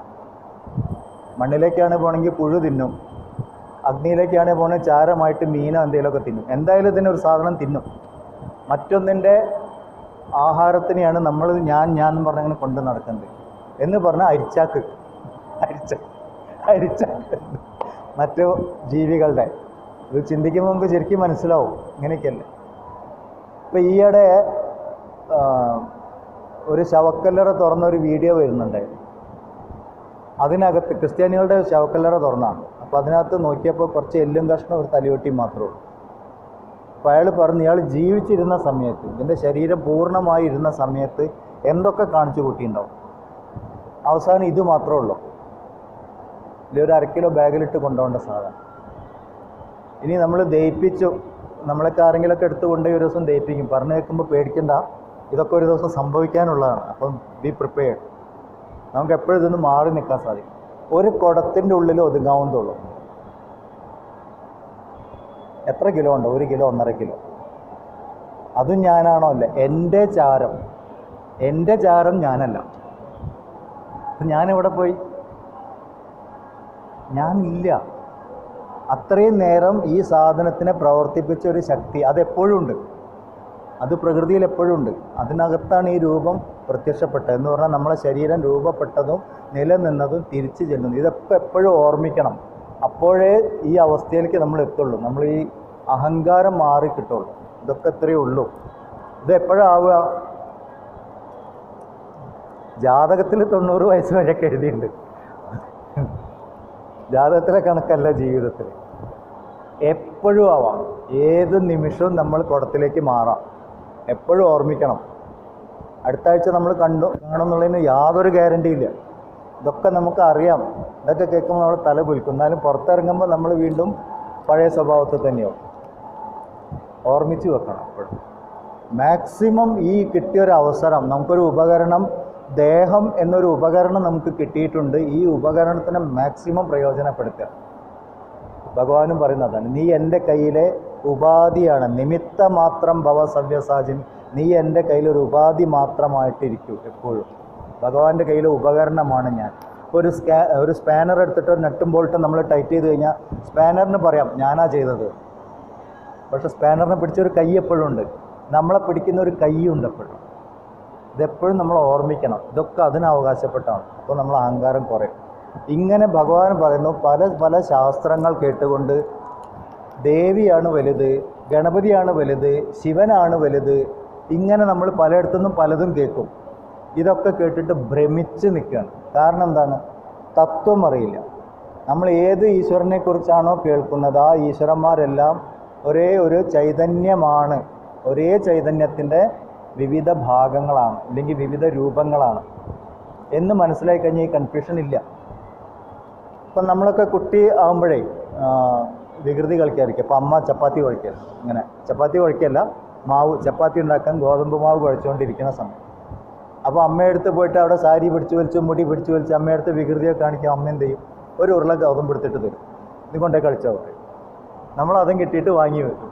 എന്നിട്ട് ഏതെങ്കിലും വീടിൻ്റെ മൂലയിൽ പോയിരുന്ന് എല്ലാ ഗോതമ്പ് കുറേ ഉരുണ്ടതുണ്ടാക്കും, കുറേ നീണ്ടതുണ്ടാക്കും, കുറേ പാമ്പുണ്ടാക്കും, സ്വന്തമായിട്ട് പത്തിരി ഉണ്ടാക്കും അല്ലേ. ഇതൊക്കെ കണ്ട വേറെ വേറെയാണ്. ഇതിലേറെ രസം ഈ ഉണ്ട കൊണ്ട് തവളയുണ്ടാക്കി, ഈ ഉണ്ട കൊണ്ട് പാമ്പിനെ ഉണ്ടാക്കും, രണ്ടും കൂടി അടി ഉണ്ടാക്കും. ഇങ്ങനെ കളിച്ചിട്ടില്ലേ? ഇങ്ങനെയൊക്കെ ഇതൊക്കെ നമ്മൾ ചെറുപ്പത്തിൽ ചെയ്തതാണ്. ഈ കുട്ടിയുടെ ഭാവനയിൽ ഇത് പാമ്പും ഇത് തവളയുമാണ്. പക്ഷേ യഥാർത്ഥത്തിൽ എന്താണ്? ഗോതമ്പ് മാവാണ്, ആട്ടയാണ് രണ്ടും. ഇതുപോലെ ഉണ്ടകളാണ് നമ്മളൊക്കെ. പരമാത്മ ചൈതന്യം ഓരോ പാമ്പും തവളയും മനുഷ്യനായിട്ട് ഇങ്ങനെ. ഇത് മനസ്സിലാക്കി കഴിഞ്ഞാൽ നമ്മളെ പ്രശ്നം കഴിയും. എല്ലാ ദൈവങ്ങളും അങ്ങനെ തന്നെ. ഗണപതി ആയതും ഗുരുവായൂരപ്പനായതും ദേവിയായതും അയ്യപ്പനായതും ഒക്കെ ഒരേ ചൈതന്യമാണ്. ഇത് അറിഞ്ഞു കഴിഞ്ഞാൽ ഈ കൺഫ്യൂഷൻ ഇല്ലാണ്ടോ. ഇല്ലെങ്കിൽ നമ്മൾ കൺഫ്യൂഷനിലാണ് എപ്പോഴും. ഇതാണ് മാറേണ്ടത്. ഏകമായ തത്വത്തിലേക്ക് മനസ്സിരിക്കണം. ഭഗവാൻ പറയണു, വിവിധങ്ങളായ ശാസ്ത്രോക്തികൾ ശ്രവിച്ച് പതറിപ്പോയ നിൻ്റെ ബുദ്ധി എപ്പോഴാണോ സമാധിയിൽ സമാധി, എല്ലാത്തിനെയും ഒരുപോലെ കാണുന്ന, സമമായി കാണുന്ന ബുദ്ധി, സമാധിയാവുക എന്നാണ്, ഇങ്ങനെ വടിയാവുക എന്നല്ല അർത്ഥം. സമമായി കാണുന്ന ബുദ്ധി, എല്ലാ തത്വങ്ങളും എല്ലാ രൂപങ്ങളും ഒരേ തത്വമാണ് എന്നറിഞ്ഞ് അതിൽ ഉറച്ചു നിൽക്കുന്ന ബുദ്ധി, അതാണ് സമാധി. അങ്ങനെയാവുമ്പോൾ യോഗത്തെ പ്രാപിക്കും എന്ന് പറഞ്ഞാൽ ഈശ്വരനിലേക്ക് എത്തിച്ചേരും. നമ്മളുടെ അജ്ഞാനം നശിക്കും, നമ്മൾ ഈശ്വരനിൽ ലയിക്കും, മുക്തനാവും. അങ്ങനെ പറയാം, ജീവൻ മുക്തനാവും. അതെപ്പോഴാണ് സാധിക്കുക? ഇപ്പോൾ, ഈ നിമിഷം. അത് ഉറച്ചു കഴിഞ്ഞാൽ. മരിച്ചു കഴിഞ്ഞാൽ കിട്ടുന്ന ഒന്നല്ല മോക്ഷം എന്ന് പറഞ്ഞാൽ ജീവിച്ചിരിക്കുമ്പോൾ എത്തിച്ചേരേണ്ട തലമാണ്. മോക്ഷത്തിലാണ് ജീവിക്കേണ്ടത്. ജീവിച്ചു കഴിഞ്ഞതിന് ശേഷം മോക്ഷം കിട്ടും പറഞ്ഞ് ഓടിയിട്ട് കാര്യമില്ല. ജീവിക്കുമ്പോൾ മോക്ഷത്തിൽ ജീവിക്കണം. അതാണ് നമ്മളുടെ ഹിന്ദു ശാസ്ത്രങ്ങളൊക്കെ പറഞ്ഞത്. അങ്ങനെയുള്ള ആൾക്കാരുണ്ടോ ചോദിച്ചാൽ ഇഷ്ടംപോലെ ഉണ്ട്. ആത്മജ്ഞാനികൾ ഓരോ സമയത്ത് അവർ ഭൂമിയിലുണ്ട്. നമുക്ക് പല വിധത്തിൽ അവർ വഴി കാണിച്ചു തരും. നമ്മൾ അങ്ങോട്ട് ചെല്ലണം എന്നുണ്ട്. മനസ്സിൽ തീവ്രമായിട്ട് ആഗ്രഹിച്ചു കഴിഞ്ഞാൽ നമ്മൾ അവിടെ എത്തിച്ചേരും, ആ സന്നിധിയിൽ. അങ്ങനെയാണ് സാധാരണ ഉണ്ടാവുക. അപ്പോൾ അർജുനൊരു ചോദ്യം, നാച്ചുറലായിട്ട് വരുന്നൊരു ചോദ്യം, അങ്ങനെ ആരെങ്കിലൊക്കെ ഉണ്ടോ? ഉണ്ടെങ്കിൽ എങ്ങനെ തിരിച്ചറിയും? അർജുനൻ്റെ ചോദ്യം. ഇത് നമ്മളെ മനസ്സിലെ ചോദ്യമാണ്, ഇങ്ങനെ ആരെങ്കിലൊക്കെ ഉണ്ടോ എന്നുള്ളത്. അതാണ് അർജുനൻ ചോദിക്കുന്നത്. 54-ാമത്തെ ശ്ലോകം. സ്ഥിതപ്രജ്ഞസ്യ കാ ഭാഷ സമാധിസ്തസ്യ കേശവ സ്ഥിതധീ കിം പ്രഭാഷേത കിമാസീത വ്രജേത കിം. അർജുന ഉവാച.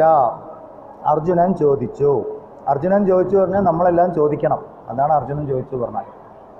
ഹേ കേശവ, സമാധിയിൽ സ്ഥിതി ചെയ്യുന്ന സ്ഥിതപ്രജ്ഞൻ്റെ ലക്ഷണം എന്താണ്? സ്ഥിതപ്രജ്ഞൻ എങ്ങനെ സംസാരിക്കുന്നു, എങ്ങനെ ഇരിക്കുന്നു, എങ്ങനെ നടക്കുന്നു? ഇതാണ് ചോദ്യം. ചോദ്യം കേട്ട ഒരു പൊട്ടൻ ചോദിക്കുന്ന പോലില്ലേ, ഒരു പൊട്ടത്തരം. അതിൽ എങ്ങനെ നടക്കണു? കാലുകൊണ്ട് നടക്കണു. എങ്ങനെ സംസാരിക്കണു? വായുകൊണ്ട് സംസാരിക്കണം. അപ്പോൾ ഈ ചോദ്യത്തിൽ അർജുനാണ് ചോദിക്കുന്നത്. ആരോടാ ചോദിക്കുന്നത്? ശ്രീകൃഷ്ണനോടാ ചോദിക്കുന്നത്. അപ്പോൾ ഇത് സാധാരണ ചോദ്യം അല്ല. ആദ്യം തന്നെ ആ ചോദ്യത്തിൻ്റെ ആദ്യത്തെ ഭാഗം നോക്കുക. സ്ഥിതപ്രജ്ഞസ്യ കാ ഭാഷ. സ്ഥിതപ്രജ്ഞൻ എന്ന് പറഞ്ഞാൽ ഭഗവാൻ ഇതിൻ്റെ മുന്നത്തെ ശ്ലോകത്തിൽ പറഞ്ഞു, സമാധി, സ്ഥിരമായി നിൽക്കുന്ന സമബുദ്ധിയുള്ള ആൾ, അതിൽ ഉറച്ചിരിക്കുന്ന ആൾ. അപ്പോൾ സ്ഥിതപ്രജ്ഞൻ എന്ന് പറഞ്ഞാൽ സമാധിയിൽ ഉറച്ചിരിക്കുന്ന ആൾ, ബ്രഹ്മനിഷ്ഠയിൽ ആത്മബോധത്തിൽ ഉറച്ചിരിക്കുന്ന ആൾ. സ്ഥിതപ്രജ്ഞത്വം നേടാൻ വേണ്ടിയിട്ടാണ് ഭഗവത്ഗീത പഠിക്കുന്നത്. അതായത് ഇനി ഭഗവാൻ പറയാൻ പോകുന്നത് എന്താണോ അതായിത്തീരാനാണ് നമ്മൾ ഗീതാ ക്ലാസ്സിൽ വരുന്നത്. ഇവിടെ പറയുന്നു സ്ഥിതപ്രജ്ഞൻ്റെ ലക്ഷണം എന്താണ്? എന്തിനാ അർജുനൻ ഇത് ചോദിക്കുന്നത്? തൈത്തിരീയ ഉപനിഷത്തിൽ അവിടെ ആശ്രമത്തിൽ വന്നിരിക്കുന്ന വിദ്യാർത്ഥി പഠനം എല്ലാം കഴിഞ്ഞ് പോകുന്ന സമയത്ത് അവിടെ ആചാര്യൻ കൊടുക്കുന്ന ഉപദേശങ്ങളുണ്ട്. ആ ഉപദേശത്തിൽ പറഞ്ഞു, നിനക്ക് എപ്പോഴൊക്കെ നിൻ്റെ ജീവിതത്തിൽ സംശയങ്ങൾ വരുന്നുവോ, ആധ്യാത്മികമായിട്ട് ധാർമ്മികമായിട്ടുള്ള സംശയങ്ങൾ വരുന്നുവോ, അപ്പോൾ നീ ബ്രാഹ്മണരെ എന്ന് പറഞ്ഞാൽ അങ്ങനെ ഊണുലിട്ടവരല്ല, ബ്രഹ്മജ്ഞാനികളെ സമീപിച്ച് സംശയ നിവൃത്തി വരുത്തണം. ബ്രഹ്മജ്ഞാനികളെ. അപ്പോൾ ബ്രഹ്മജ്ഞാനി ആരാന്ന് എങ്ങനെ അറിയും? അതിൻ്റെ ലക്ഷണം വേണ്ടേ? അല്ലെ, കുടുംബ വെച്ചുകൊണ്ടും പൂണൂലിട്ടുകൊണ്ടോ ഇല്ലെങ്കിൽ സംസ്കൃതം പറഞ്ഞുകൊണ്ടും ബ്രഹ്മജ്ഞാനിയാവില്ല. ഭഗവാൻ ഇവിടെ പറയുന്നു, അവിടുന്ന് ഇവിടുന്ന് കേട്ട് ഭ്രമിച്ചു പോയ ബുദ്ധിയിൽ നോക്കണ്ട, എപ്പോഴും സമാധിയിലെത്താൻ ശ്രമിക്കുക. ഉടനെ അർജുനൻ ചോദിച്ചു, സമാധിയിലെത്തി ആരാ ഉള്ളത്? അവരെങ്ങനെ മനസ്സിലാവും? അവർ ഈ ലോകത്ത് എങ്ങനെ നടക്കും, എങ്ങനെ സംസാരിക്കും എന്നൊക്കെ ചോദിച്ചു കഴിഞ്ഞാൽ അവർ ഈ ലോകത്ത് എങ്ങനെ ജീവിക്കും? കാരണം ഭഗവാൻ പറയുന്ന ഈ ലോകം മായയാണ്, ഇതിലൊന്നും ഒട്ടിപ്പിടിച്ച് നിൽക്കരുത്. എന്നിട്ട് പറഞ്ഞു, ഈ ലോകത്ത് നിന്നുകൊണ്ട് നീ ലോകത്തിൻ്റെതല്ലാതായിട്ട് മാറും. ലോകത്തിലല്ലാതെ പിന്നെ എങ്ങനെ ജീവിക്കും? നാച്ചുറൽ ഒരു ക്വസ്റ്റ്യൻ വരില്ലേ? ലോകത്ത് ജീവിക്കും, ലോകത്തിൻ്റെ അല്ലാതെ ജീവിക്കും, ഇവരെ എങ്ങനെ ഞാൻ കണ്ടു മനസ്സിലാക്കും? അങ്ങനെ ഒരു അവസ്ഥ സാധ്യമാണോ? ഇതാണ് അർജുൻ്റെ ചോദ്യം. സംസാരത്തിൽ നിന്നുകൊണ്ട് സംസാരത്താൽ സ്വാധീനിക്കപ്പെടാതെ ജീവിക്കാൻ സാധിക്കുമോ? അതാണ് അയാൾ എങ്ങനെ നടക്കും, അയാൾ എങ്ങനെ നോക്കും എന്നൊക്കെ ചോദിച്ചതിൻ്റെ അർത്ഥം. ഭക്തന്മാർ എങ്ങനെ ജീവിക്കണം? ചുരുക്കി പറഞ്ഞാൽ നമ്മൾ അമ്പലത്തിൻ്റെ ഒരു ബാക്ക്ഗ്രൗണ്ടിൽ നിന്ന് പറയുമ്പോൾ നമ്മളൊക്കെ ഭക്തന്മാരാണ്. അപ്പോൾ ഈ ഭക്തന്മാർ എങ്ങനെ ജീവിക്കണം, അല്ലെങ്കിൽ എങ്ങനെ ആയിത്തീരണം, ഇതൊക്കെയാണ് ഈ ചോദ്യത്തിൻ്റെ അർത്ഥം. 55 മുതൽ 72 വരെയുള്ള ശ്ലോകങ്ങൾ വളരെ ആഴത്തിൽ പഠിച്ച് നമ്മളങ്ങനെ ആയിത്തീരാനുള്ളതാണ്. നമ്മളെങ്ങനെയാണോ ആയിത്തീരേണ്ടത് അതാണ് ഇത്രയും ഈ 18 ശ്ലോകങ്ങളിൽ പറഞ്ഞിരിക്കുന്നത്. 55 മുതൽ 72 ഈ കാര്യങ്ങളെ വേണ്ട വിധം മനസ്സിലാക്കി കഴിഞ്ഞാൽ ഭഗവത്ഗീതയുടെ മർമ്മം നമുക്ക് കിട്ടി. 2-ാം അധ്യായത്തിൽ അതോടുകൂടി സാംഖ്യയോഗം എന്നുള്ള അധ്യായം കഴിഞ്ഞു. നമുക്ക് തുടങ്ങി വെക്കാം. ശ്രീ ഭഗവാനുവാച പ്രജഹാതി യഥാ കാമാൻ സർവാൻ പാർത്ഥമനോഗതാൻ ആത്മന്യേവാത്മനാ തുഷ്ടഃ സ്ഥിതപ്രജ്ഞസ്തദോച്യതേ. ശ്രീ ഭഗവാൻ പറഞ്ഞു, ഹേ പാർത്ഥ, ഒരുവൻ എപ്പോൾ മനസ്സിലുള്ള എല്ലാ ആഗ്രഹങ്ങളെയും ത്യജിച്ചിട്ട് ആത്മാവിൽ തന്നെ സ്വയം സന്തുഷ്ടനാകുന്നുവോ അപ്പോൾ അവൻ സ്ഥിതപ്രജ്ഞൻ എന്ന് പറയപ്പെടുന്നു. സ്ഥിതപ്രജ്ഞൻ്റെ ലക്ഷണം സ്വയം സന്തുഷ്ടി അനുഭവിക്കുക, മറ്റൊന്നിനെ ആശ്രയിക്കാതിരിക്കുക. എനിക്ക് സന്തോഷിക്കാൻ വേണ്ടിയിട്ടൊന്ന് ഇഡ്ഡലി തിന്നണം, അപ്പോൾ ഞാൻ ഹാപ്പിയാവും. ഇന്ന് ഞാൻ പ്രസാദ് ഹോട്ടലിൽ പോയിട്ട് ലഞ്ച് കഴിക്കണം, അപ്പോൾ ഞാൻ ഹാപ്പിയാവും. നമ്മൾ അതിനെ ഡിപ്പെൻഡ് ചെയ്തിട്ട് നിൽക്കും നമ്മുടെ സന്തോഷം. ഇല്ല ആരെങ്കിലും എന്നെ കാണുമ്പോൾ എൻ്റെ കൈയടിക്കണം, അപ്പോൾ ഞാൻ ഹാപ്പിയായി. ഇതൊക്കെ നമ്മളെ സാധാരണ ജീവിതത്തിൽ. ഇതിലപ്പുറമാണ് നമ്മൾ വേറെ പലതും, നമ്മൾ പലതിനെയും ആശ്രയിക്കും. സകലതിനോടുള്ള ആശ്രയത്വം ഇല്ലാതെയാവുക. അപ്പോഴേ നമ്മൾ അവനവനെ ആശ്രയിക്കും. അവനവനെ ആശ്രയിക്കുക എന്ന് പറഞ്ഞാൽ അവനവൻ്റെ ഉള്ളിലെ ഈശ്വരീയ ശക്തിയെ ആശ്രയിക്കാം. അപ്പോഴാണ് നമുക്ക് സ്വയം സന്തുഷ്ടി വരിക. ആത്മാവിൽ രമിക്കുക എന്ന് പറയും. ആത്മാവിൽ രമിക്കുന്നവനാണ് രാമൻ, ശ്രീരാമൻ. രാമായണം വായിക്കുന്നത് അതിനു വേണ്ടിയിട്ടാണ്, ആത്മാവിൽ രമിക്കാൻ വേണ്ടിയിട്ടാണ്. ബാക്കിയെല്ലാത്തിനെയും വിട്ട് അവനവനിലെ ഈശ്വര തത്വം കണ്ടെത്തി അതിൽ ഞാൻ ആനന്ദ സ്വരൂപമാണ് എന്ന ബോധത്തിൽ കേൾക്കുക. ഞാൻ ആനന്ദ സ്വരൂപമാണ്, എനിക്ക് വേറൊന്നിനെ ആശ്രയിക്കേണ്ട. സകല കർമ്മങ്ങളുടെയും ലക്ഷ്യം ആനന്ദ അന്വേഷണമാണ്. ആനന്ദത്തിന് വേണ്ടിയിട്ടാണ് മനുഷ്യൻ കർമ്മങ്ങൾ ചെയ്യുന്നത്. ഏത് കർമ്മം, ഈവൻ ഒരു തീവ്രവാദി പോയിട്ട് പൊട്ടിത്തെറിക്കുന്നത് പോലും സന്തോഷിക്കാൻ വേണ്ടിയിട്ടാണ്. പക്ഷെ അതാണ് മാർഗം എന്ന് അയാൾ തെറ്റിദ്ധരിച്ചു പോയി. അതുകൊണ്ടുണ്ടാവുന്ന ബുദ്ധിമുട്ടുകളെക്കുറിച്ച് ആലോചിക്കാനുള്ള ബുദ്ധി ഇല്ലാണ്ട് അയാളും നശിച്ചു, അയാളെ കുടുംബവും നശിച്ചു, ആ നാടും നശിച്ചു. നശിച്ചതിന് പ്രകൃതി വീണ്ടും തിരിച്ചു കൊണ്ടുവരും. പക്ഷെ അയാൾക്ക് പോയില്ല, ഒരു ജീവിതം നഷ്ടപ്പെടുത്തിയില്ല. തെറ്റായ മാർഗങ്ങൾ ഭഗവാൻ പറഞ്ഞ വിഭിന്നങ്ങളായ ശാസ്ത്രോക്തികൾ കേട്ട് ഭ്രമിച്ചുപോയി. ചെറുപ്പത്തിൽ വേണ്ടാത്ത മതപഠനം കയറ്റിവെച്ച് ബുദ്ധി ഭ്രഷ്ടായിപ്പോയി. സ്വന്തമായിട്ട് ചിന്തിക്കാനുള്ള ഇതില്ല, അവർക്ക് സ്വാതന്ത്ര്യമില്ല. അവരൊന്ന് മാറി ചിന്തിച്ചു കഴിഞ്ഞാൽ തട്ടിക്കളയും, അവരെ സമൂഹത്തിൽ നിന്ന് പുറത്താക്കും. ഇപ്പം അങ്ങനെ. പക്ഷേ ഹിന്ദുക്കൾക്ക് അങ്ങനെയില്ല. നിങ്ങൾക്ക് ദൈവത്തിനെ കുറ്റം പറയണം, പറഞ്ഞോളൂ. നല്ലത് പറയണം, പറഞ്ഞോളൂ. ദൈവത്തിന് ഒരു പരാതിയില്ല, ആൾക്കൊരു പരാതിയില്ല. എന്നാൽ ദൈവം പറയാം, നിങ്ങൾ പറഞ്ഞാലും പറഞ്ഞില്ലെങ്കിലും ആരെ അന്വേഷിക്കുന്നത്? യുക്തിവാദികൾ ആരെ അന്വേഷിക്കുന്നത്? അല്ലെങ്കിൽ നിരീശ്വരവാദികൾ ആരെയാണ് അന്വേഷിക്കുന്നത്? ദൈവത്തിനെ. അവർക്കത് പറയുമ്പോൾ ഉള്ളിൽ ആനന്ദമുണ്ട്. ആ ആനന്ദമാണ് ദൈവം. അത് പറഞ്ഞില്ലെങ്കിൽ ഒരു തരം അലോസരം അനുഭവപ്പെടും. അപ്പം ആ അശാന്തി ഇല്ലാണ്ടാക്കാൻ അവർ 4 ആളെ വിളിച്ചിട്ട് ഭഗവാൻ ഇല്ല എന്ന് പറയും. അപ്പോൾ അവർക്കൊരു ശാന്തി. ഈ ശാന്തിയാണ് ദൈവം. അവർ ഈശ്വരൻ ഇല്ല എന്ന് പറയുന്നത് ഈശ്വരനെ അനുഭവിക്കാനാണ്. ഇതവർക്ക് അറിയില്ല. അമ്മ പറയും നാവില്ലാതെ എനിക്ക് നാവില്ല, അല്ല ആരെങ്കിലും എനിക്ക് നാവില്ല കേട്ടോ എന്ന് പറയുന്ന പോലെയാണ്. എനിക്ക് നാവില്ല എന്ന് ഒരാൾക്കും പറയാൻ പറ്റില്ല. അതാ പറയുന്നത് നാവ് വേണം. അതുപോലെയാണ്. ഇതാണ് അമ്മ പറയുന്നത്. കാരണം ഈശ്വരൻ ഇല്ല എന്ന് ഒരാൾക്കും പറയാൻ പറ്റില്ല. അയാളെ കൊണ്ട് അത് പറയിപ്പിക്കുന്ന ശക്തിയാണ് ഈശ്വരൻ. ശ്വാസോച്ഛ്വാസം നടക്കുന്നുണ്ടെങ്കിൽ, ശരീരത്തിൽ ബ്ലഡ് സർക്കുലേഷൻ നടക്കുന്നുണ്ടെങ്കിൽ, ഡൈജഷൻ നടക്കുന്നുണ്ടെങ്കിൽ, നമ്മൾ കേൾക്കുന്ന വാക്കിൻ്റെ അർത്ഥം മനസ്സിലാവുന്നുണ്ടെങ്കിൽ, നാവിന് ഇതൊക്കെ തന്നെയാണ് ഈശ്വരീയ ശക്തി. ഇതൊന്നും ഈശ്വരനല്ല പറഞ്ഞിട്ട് എന്താ കാര്യം? അത് ഈശ്വരൻ തന്നെയല്ലേ. നമ്മൾ എന്തല്ല പറഞ്ഞാൽ അതാണ്. എത്ര എളുപ്പമുണ്ട്. ഇപ്പോൾ ഒരു കറണ്ട് പോയി ഫാൻ നിന്നു, കറണ്ട് വന്നു, ഫാൻ തിരിയാൻ തുടങ്ങി. നമുക്ക് ആർക്കെങ്കിലും ഈശ്വരന് ഓർമ്മ വന്നോ? നമ്മൾ കറണ്ട് വന്നു, കണ്ണിത്രയേ അത്രയേ ഉണ്ടാവുള്ളൂ. പക്ഷേ കറണ്ട് പറഞ്ഞ ഒരു എനർജി ഇതിനകത്ത് കൂടെ കറങ്ങുമ്പോൾ ഈ ഉണ്ടാക്കി വെച്ച അസംബ്ലി, ഈ ബെയറിങ്ങും മറ്റേ ആർമേച്ചർ എന്തൊക്കെയോ കുന്തമുണ്ട് അതിനകത്ത്, അതെല്ലാം കൂടി ഇങ്ങനെ കറങ്ങണം, ഇന്ന ഡയറക്ഷനിൽ കറങ്ങണം എന്നൊരു നിയമമുണ്ട്. പ്രകൃതിയുടെ നിയമം അല്ല, നമ്മൾ ജൂൾസ് ലോ, ഫിസിക്സ് പഠിക്കുന്നത് ഇങ്ങനെ ഒരു നിയമം പഠിച്ചിട്ടില്ലേ? ജൂൾസ് ലോ എന്തിൻ്റെ ആണത്? എന്താണ്? എന്തോ ഞാൻ പേരൊക്കെ പറഞ്ഞു, ഞാൻ 8ലോ 9ലോ പഠിച്ചത്. ഫ്ലെമിങ്സ് ലോ എന്തോ ആണ്, ഫ്ലെമിങ്, അലക്സാണ്ടർ ഫ്ലെമിങ്. ഇങ്ങനെ ഒരു ലോ ആർക്കും ഓർമ്മയുണ്ടോ? ഇതൊക്കെ അന്നേ കഴിഞ്ഞില്ലേ 8ാം ക്ലാസ്സിൽ? നമുക്കൊക്കെ എത്രയേ ആവശ്യമുള്ളൂ. അപ്പോൾ അതാണ് ഈ സംഭവിച്ചുകൊണ്ടിരിക്കുന്നത്. അപ്പോൾ ഈ റൂള് പ്രകൃതിയിലുള്ളതാണ്, നിയമം. ഭഗവാൻ പറയുന്നു പ്രകൃതിയിലെ മാറ്റാനാവാത്ത നിയമങ്ങളൊക്കെ ഞാനാകുന്നു. ഫാൻ കറങ്ങുന്നത് ഭഗവാൻ കൃഷ്ണനാകുന്നു, അല്ലെങ്കിൽ ആരാണോ ദേവിയാകുന്നു. ആ നിയമത്തിന് മനുഷ്യൻ വിചാരിച്ചാൽ മാറില്ല. ഫാനിൻ്റെ അടുത്ത് പോയിട്ട് 1000 രൂപ കൈക്കൂലി കൊടുത്തു, നീ ഒന്ന് ഉൾട്ട കറങ്ങോട്ടോ പറഞ്ഞു, അത് പറയില്ല, എന്നെ ഉൾട്ട ഫിറ്റ് ചെയ്യും, അപ്പം ഞാൻ കറങ്ങാം.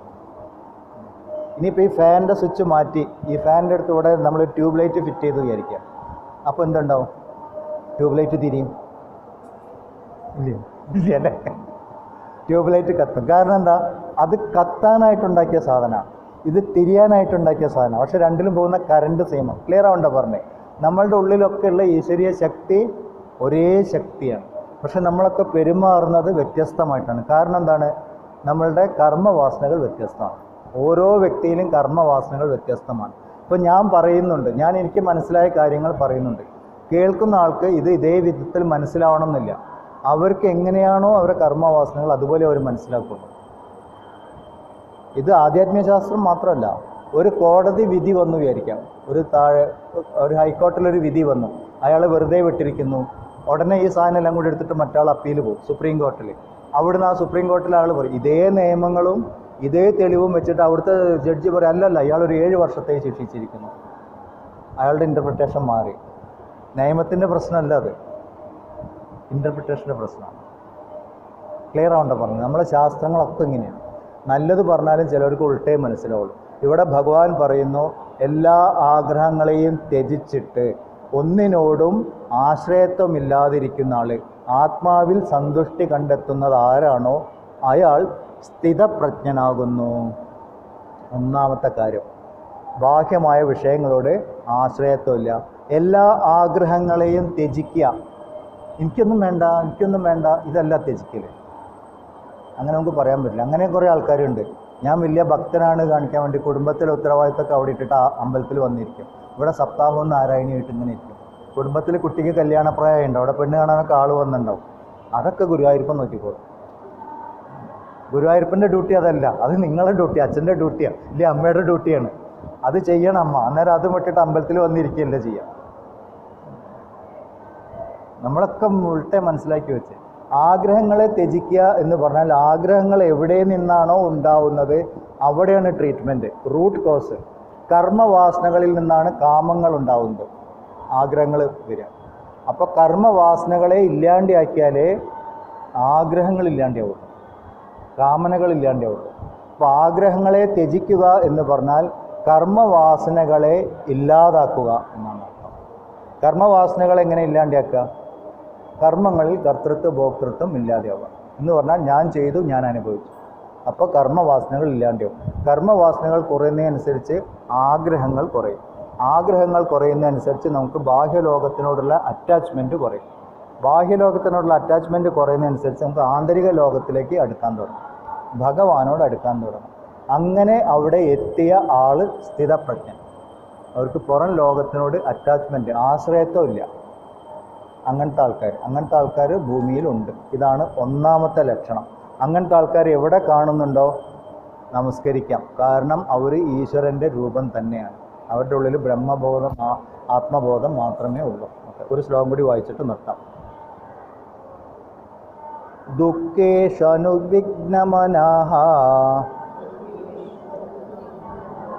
സുഖേഷു വിഗതസ്പൃഹഃ വീതരാഗഭയക്രോധഃ സ്ഥിതധീർമുനിരുച്യതേ. ദുഃഖം നേരിടുമ്പോൾ മനസ്സ് പ്രക്ഷുബ്ധമാകാത്തവനും സുഖത്തിനെ ആശിക്കാത്തവനും ആസക്തി, ഭയം, കോപം എന്നിവയിൽ നിന്ന് മുക്തനുമായ പുരുഷൻ സ്ഥിതപ്രജ്ഞനായ മുനി എന്നറിയപ്പെടുന്നു. മുനിയുടെ രണ്ടാമത്തെ ലക്ഷണം സ്ഥിതപ്രജ്ഞൻ. ദേഷ്യം വരുമ്പോൾ മൂപ്പര് ഇളകില്ല. ഇതൊരു വലിയ പ്രശ്നമാണ്. പലപ്പോഴും ദേഷ്യം കാണിക്കേണ്ട അവസരം ജീവിതത്തിലുണ്ടാവും. ദേഷ്യം കാണിക്കുന്നതും ദേഷ്യത്തിന് അടിമപ്പെട്ടു പോകുന്നതും കൂടി വളരെ വ്യത്യാസമുണ്ട്. ദേഷ്യത്തിന് അടിമപ്പെട്ടു പോയാൽ നമുക്ക് ബുദ്ധി ഭ്രമിച്ചു പോകും. അപ്പോൾ എന്തെങ്കിലുമൊക്കെ ചെയ്യും. ഓരോ ന്യൂസ് കേൾക്കുമ്പോൾ കണ്ടില്ലേ, ദേഷ്യം പിടിച്ച് എടുത്തിട്ടുണ്ട്, അതെടുത്ത് വലിച്ചെറിഞ്ഞ് ഇതെടുത്ത് പോയിട്ട് 2 പൊട്ടിച്ച് 4 തിരിച്ചു വാങ്ങിയിട്ട് പോകുന്നു. ഇതൊക്കെ ദേഷ്യം പിടിച്ചാലുള്ള അവസ്ഥ. നമ്മൾ ദേഷ്യത്തിന് അടിമപ്പെട്ടു പോയാൽ ബന്ധങ്ങളൊക്കെ തകർന്നു പോകുന്നത് അപ്പോഴാണ്. ദേഷ്യം കാണിക്കേണ്ട ഒരു അവസ്ഥയുണ്ട്. അപ്പോൾ നിങ്ങളിങ്ങനെ വഴി കൂടെ ഇങ്ങനെ പോകാന്നിരിക്കുക, അപ്പോൾ ഒരുത്തമ്മൊന്നും ഇങ്ങനെ തോണ്ടിയിട്ട് പോയി, അപ്പോൾ പൊന്നും പനയെ നല്ല പോലെ നടക്കിട്ടോ അങ്ങനെ പറഞ്ഞു ഒന്ന് പൊട്ടിക്കണം. അപ്പോൾ പിന്നെ അവനങ്ങനെ തോണ്ടാൻ തോന്നരുത്. അത് ദേഷ്യം കാണിക്കലാണ്. ഉള്ളിൻ്റെ ഉള്ളിൽ അപ്പോഴും നമ്മൾ നല്ല ബോധത്തിലാണ്. ഇവന് തല്ല് കൊടുക്കേണ്ട സമയമാണ് കൊടുക്കണം. ഭഗവാൻ എന്താ പറഞ്ഞ അർജുനോട് യുദ്ധം ചെയ്യുന്നു. യുദ്ധം ചെയ്യേണ്ട അവസരമാണ്. ദേഷ്യം പിടിക്കേണ്ട അവസരവും ദേഷ്യം കാണിക്കേണ്ട അവസരവും. നമ്മൾ ദേഷ്യം ആയുധമാണ്. അത് പ്രയോഗിക്കാനുള്ളത് തന്നെയാണ്. ഭഗവാനില്ല, ശിവന് വരെ ദേഷ്യം പിടിച്ചു, ശ്രീരാമന് ദേഷ്യം പിടിച്ചു. ശ്രീരാമൻ്റെ കഥയൊക്കെ കേട്ട് പാവം തോന്നും. പാവം എന്നാൽ മുപ്പര് ദേഷ്യം പിടിച്ചില്ലേ അസുരന്മാരെ മുന്നിൽ. സമുദ്രം വഴി മാറിക്കൊടുക്കാത്ത സമയത്ത് ഉടനെ വേർണൻ്റെ നേരെ ഞെപ്പ ശരിയാക്കി തരാം.